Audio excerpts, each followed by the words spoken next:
At the beginning of my senior year here at BYU, I began worrying whether I was making the right decision about my future.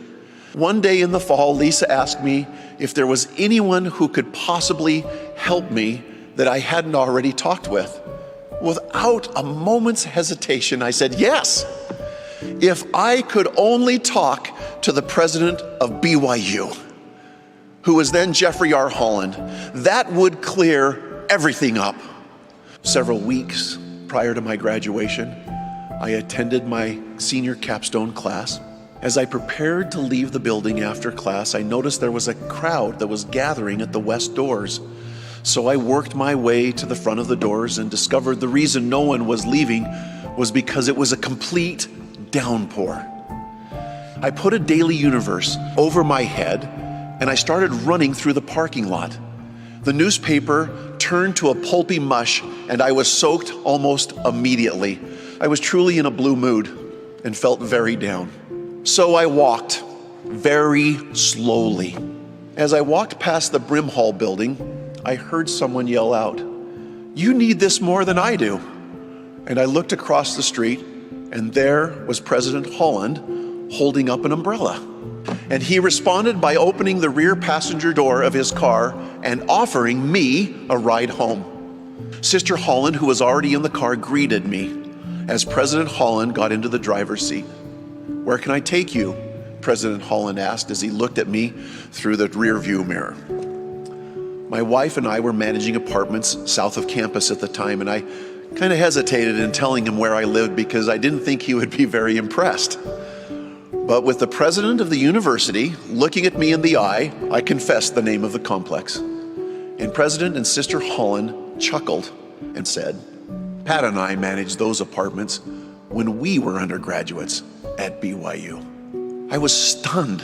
My tiny brain couldn't comprehend that President Jeffrey R. Holland actually lived in the same apartment that I was living in. Impossible. We started driving south on Campus Drive past the Mazer building.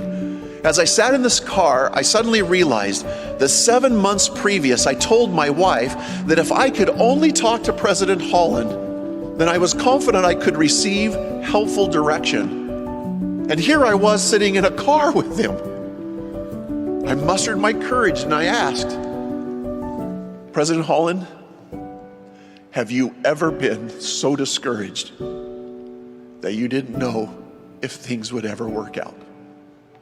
Did you ever worry that you might not make it after all?" He looked at me through the rearview mirror and answered again, to my surprise, "Yes, I did." We drove to my complex and I moved toward the car door to get out. But President Holland put the car in park and he and Sister Holland turned in their seats to face me. And we talked. At one point in our conversation, he said, "Matt, part of your problem is that you don't believe." I admit I felt a little badly, as if my testimony was considered to be subpar. "Oh," he said, "I'm not talking about your testimony. You just believe that God will work his mighty miracles for everyone but you." And his assessment was actually right. And then he said, with his typical fervor, "You gotta believe, Matt. You gotta believe."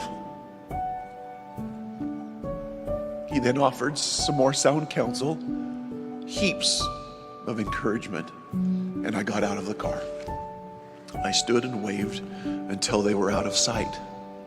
Upon entering our apartment, I shared this experience with my wife, and we wept together. And we wrote the experience down so we would always remember.